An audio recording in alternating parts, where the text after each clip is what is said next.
Hello, story adventurers. Special thanks to user John Johnson for our narrative blueprint today. We're shifting gears and heading into the cosmos. Meet Brock, a rugged space scrap salvager, etching his legacy amidst stardust. Strap in and prepare for an interstellar journey with Brock.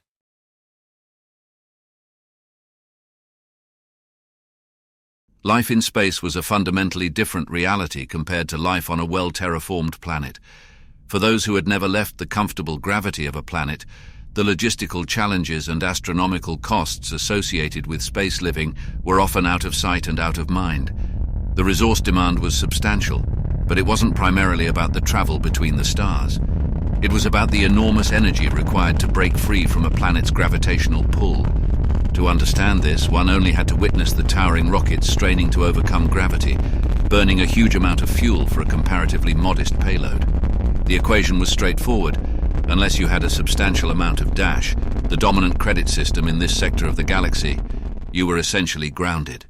Once in space, the challenges didn't end. Machinery and equipment inevitably failed, and it wasn't as if one could just pop into the nearest hardware store for replacements. This was why gleaming, brand-new gear was such a rarity in these parts. What you did see had often been patched up, repaired, and repurposed numerous times. The inhabitants of Acela Prime had become masters of resourcefulness, maintaining their survival with whatever scraps they could muster. In the asteroid-riddled fringes of the Regulus sector, nestled among the debris and cosmic dust, was the space station of Acela Prime. More than just a hub for the scrap trade, it was a thriving town in the vastness of space, a home to scavengers, mechanics, and traders. While some lived comfortably off the riches of space, for many, life on Acela Prime was a daily grind, a constant struggle for survival in the harsh reality of the cosmos. Among them was Brock Steelhart, a solitary scavenger and a known entity in these parts. His home wasn't a lavish quarters or a high-tech apartment, but a simple space within the station, as rugged and hard-worn as he was. As Brock walked through the bustling station, a group of kids ran up to him. "Hey, Mr. Steelhart," one of them called out. "Did you bring back any gadgets or toys for us?" Brock chuckled, ruffling the kid's hair. "Not this time, kiddo. Maybe next haul." Another kid, a little girl with wide eyes, looked up at him. "My mama always says you're real handsome, Mr. Steelhart. She says you must have lots of ladies chasing after you." Brock laughed heartily, a twinkle in his eyes, the corners crinkling with amusement. "Well, isn't your mama a charmer? Tell her I said hello." Brock, a rugged scavenger, was as unpredictable as the space storms he navigated. His home and business were in a cluttered, echoing hangar on Acela Prime, a place filled with the remnants and salvage of forgotten spacecraft. Here he partnered with Bobby, a hard-working mechanic who thrived among the scraps and parts, turning discarded debris into valuable components.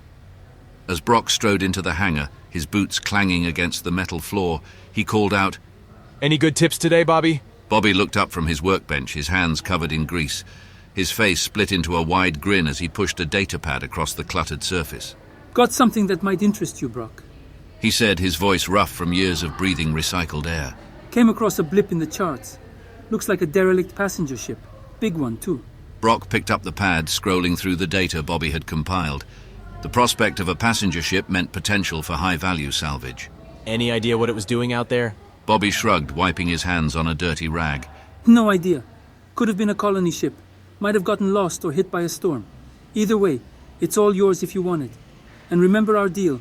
I get 10% on any big-ticket items and all the CO2 converters you find." Brock let out a short laugh. "You always do, Bobby. As long as it's not another booby-trapped ship like last time, I'll take it." Bobby laughed, his eyes twinkling with mischief. "No guarantees, Brock. But you always have your trusty blaster, don't you?" "You know it, Bobby. You never know what you might find on these derelicts." Brock tucked the datapad under his arm, already planning his route to the passenger ship. The promise of a good haul was always worth the risk.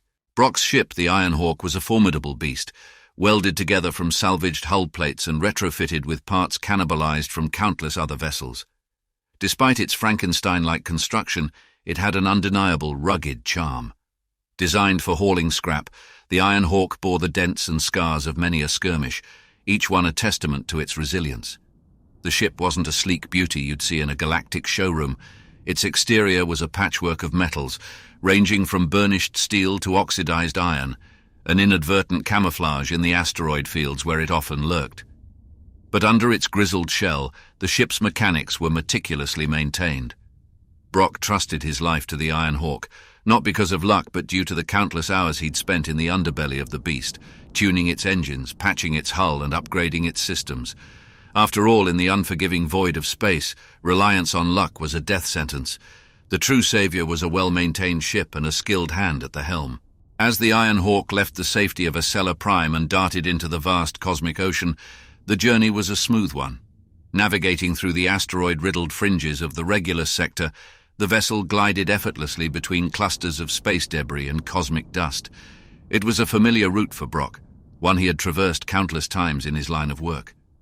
Hours turned into days, but the ceaseless expanse of space kept time irrelevant. The distant stars flickered like cold, distant fireflies, providing a hypnotic backdrop for the solitary vessel. The hum of the engines was a reassuring lullaby, a rhythm Brock had come to know as intimately as his own heartbeat. He passed the time checking and rechecking the Iron Hawk systems, ensuring the ship was running at peak performance. Eventually, after several days of tranquil travel, the Iron Hawk approached the coordinates Bobby had given him. Out of the darkness, a colossal silhouette emerged, its massive form dwarfing the Iron Hawk. It was a colony ship, its hull scarred and battered from an asteroid storm. You could barely make out the name Elysium etched onto its side. It was a somber reminder of hope and exploration gone awry, now reduced to a ghost ship aimlessly drifting in the vastness of space. The sight of the behemoth gave Brock a chill, despite the warmth of his ship's cockpit. A relic from an era of hope and exploration, it was a chilling monument to ambition met with harsh reality. His scanners painted a grim picture. The Elysium was on a deadly trajectory towards a nearby star. Its once mighty engines were now eerily silent, and the ship bore the scars of an asteroid storm, steadily deteriorating further with each passing second. Brock could feel his adrenaline surge as the dire situation became clear. The haul of a lifetime was about to be incinerated, and he needed to act swiftly. Time was not on his side, and he couldn't afford to waste it. The Elysium promised an unparalleled haul that could secure his future, offering wealth beyond his wildest dreams. Salvage operations were often fraught with danger, and this was no exception. The sight of the massive ship, battered and pitted from an asteroid storm, on a collision course with a blazing star added a level of risk that was impossible to ignore. Brock, not one to be easily deterred, made his decision swiftly. He would board the ship and attempt to divert its path. There was no time for second thoughts. If there was a chance to save the Elysium and claim its bounty, he was going to take it. Using his ship's docking clamp, Brock latched onto the colony ship, the metallic clank echoing through the Iron Hawk. He donned his spacesuit, grabbed his trusty blaster, and made his way to the airlock. Stepping into the ship was like stepping into a tomb. The lights were dim, flickering sporadically, casting long and eerie shadows. He was in what appeared to be a central corridor, its archways and doors leading into the darkness. His first goal was the control room. If he could access the ship's logs, he could learn what happened and maybe find a way to change the ship's course. Once his helmet was off, Brock took his first breath of the stale air aboard the Elysium. Despite the countless air filtration and circulation systems, the air had a quality of age and disuse to it. As he breathed in, a cold shiver ran down his spine, as though the very air was saturated with the echoes of the Elysium's haunting past. It wasn't the silence or the isolation that struck him the hardest, but rather the tangible sense of dread that hung in the air. Each breath he took seemed to whisper tales of the grim fate that had befallen the ship's previous inhabitants. But as he navigated through the silent ship, something caught his eye. Row upon row of cryopods. Most were empty, their occupants long gone or never having been there. But a few remained occupied. Brock approached one of the cryopods. Inside, a woman lay suspended between life and death, frozen in time. The pod's display identified her as Vega. Her profile listed her as a ship mechanic, just the person he needed to help him understand Elysium's failing systems. With a deep breath, Brock initiated the revival process. Vega was perhaps the key to navigating Elysium away from the sun it was rapidly approaching.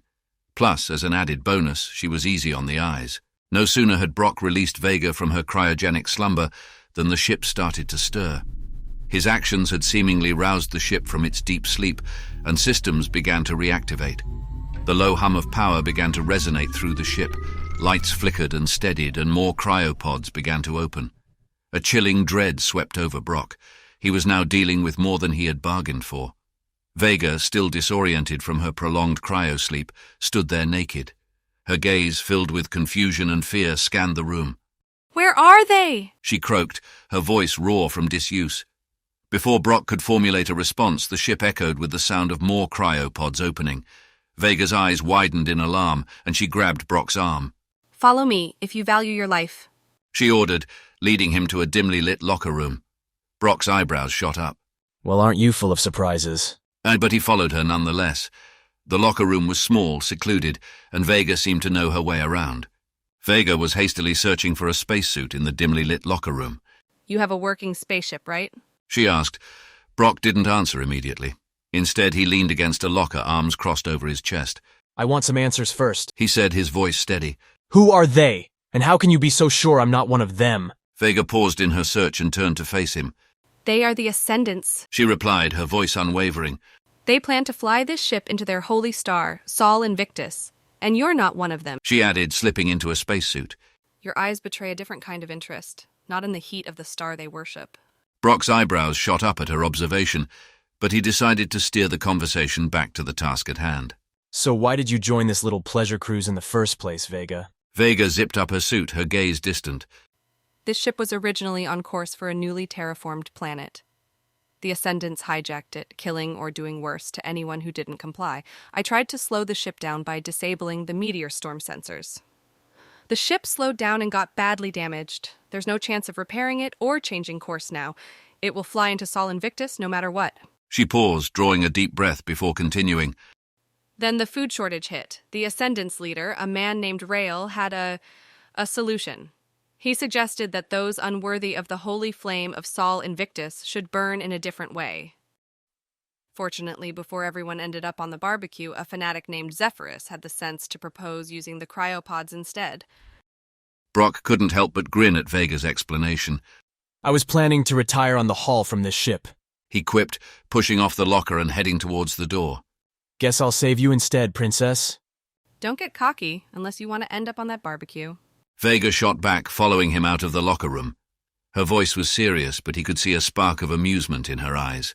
They had to plan their escape back to Brock's ship, and with the Ascendants likely on high alert now, Vega wasn't willing to take any chances. She set off multiple alarms across the ship, causing chaos and confusion that would hopefully keep the fanatics busy. Despite their efforts, the situation was quickly becoming dire. The ship was heating up, a clear sign that they were getting closer to Sol Invictus. This seemed to only make the Ascendants even more frenzied. As they made their way back to Brock's vessel, the environment around them was a chaotic whirl of activity. The ship was shaking more violently as they got closer to the star, and the heat was becoming almost unbearable. The normally cool metallic corridors of the Elysium were now glowing with an ominous red light, a reflection of the star's deadly radiance. The once orderly and functional design of the ship now seemed threatening and alien, a maze filled with danger at every turn. Brock's trusty blaster took out quite a few of the fanatics, but like all weapons, it eventually ran out of ammo. They were forced to rely on their wits and Vega's knowledge of the ship as they navigated through the maze-like corridors, avoiding the ever-increasing number of ascendants that were pouring out of the open cryopods. Their luck seemed to have finally run out. The only route to Brock's ship was blocked by none other than the leader of the Ascendants, a man named Rael, and a dozen of his most fervent followers. Who are you two? You look so unworthy. Can't stand the heat already. Rael sneered. Despite the ship's increasing temperature, he wasn't even breaking a sweat. With a chilling grin that revealed his sharpened teeth, Rael turned to his followers. Let's have a final barbecue, heh, he suggested, sending a wave of uneasy laughter through the group. Brock's blaster was out of ammo, and he knew he couldn't take them all on. He braced himself for what was to come, but then Vega spoke up. "No, it's time for you guys to cool off with some fresh air," she said. With a few quick inputs into a nearby console, she opened several airlocks. The sudden decompression sucked Rael and his followers out into the cold void of space. Brock grabbed Vega's hand with one of his own, using his other to cling to a door handle. They watched as the Ascendants were pulled into space, their screams silenced by the vacuum. Once they were gone, Vega sealed the airlocks. Brock laughed, his heart pounding in his chest. I told you I'd save your life, Princess. Vega just shook her head, a smile tugging at the corners of her mouth. Good thing gorilla brains come with gorilla strength. She retorted, and they continued their escape. They reached Brock's ship just in time. The Ascendant's ship was heating up rapidly, and the gravitational pull of the star was becoming stronger by the second. As they clambered aboard, alarms began to blare, warning them of the dangerous proximity to the star. Darn it! Brock swore, struggling with the controls. Vega, can you override this? Vega quickly put the ship into manual control. Do you even know how to fly manually? She asked, her voice filled with concern. Brock managed a cocky grin. Probably better than you trying to parallel park a car. With the ship in manual, Brock wrestled with the controls, fighting against the gravitational pull of the star. Sweat dripped from his brow as he pushed the engines to their limit, the ship groaning in protest. With a final effort, Brock steered his ship away from the star. They both looked back, watching as the Elysium was engulfed by the star, turning into a fiery ball of light. Guess they get to have their barbecue after all. Brock said, his voice filled with grim satisfaction. With a smirk on his face, Brock said, I'll set a course back to Acela Prime. His hands moving over the controls. The Iron Hawk had taken a beating during their escape, and it needed repairs. Glancing over at Vega, he added with a playful wink, We can figure out what you owe me once we get there. His words hung in the air, the innuendo clear, and for the first time since waking from cryosleep, a hint of a smile played on Vega's lips. The journey back to Acela Prime wouldn't be dull, that was for sure. And so concludes our celestial journey with Brock, the space scrap salvager. I hope this interstellar adventure stirred your imagination as much as it did mine. Here at Synthetic Sagas, we are dedicated to bringing stories that captivate, entertain, and inspire. I invite you to help shape our future tales. You'll find a story template in the video description. Fill it out and submit your ideas. Your suggestions will enhance our storytelling galaxy, and together we can create even more captivating cosmic tales. If you enjoyed this interstellar journey, please support us by clicking the like button and subscribing to Synthetic Sagas. Your support fuels our adventure through the universe of imagination. Until our next voyage, keep dreaming, keep exploring. Farewell for now, space voyagers. And remember, every saga starts with a single line of code.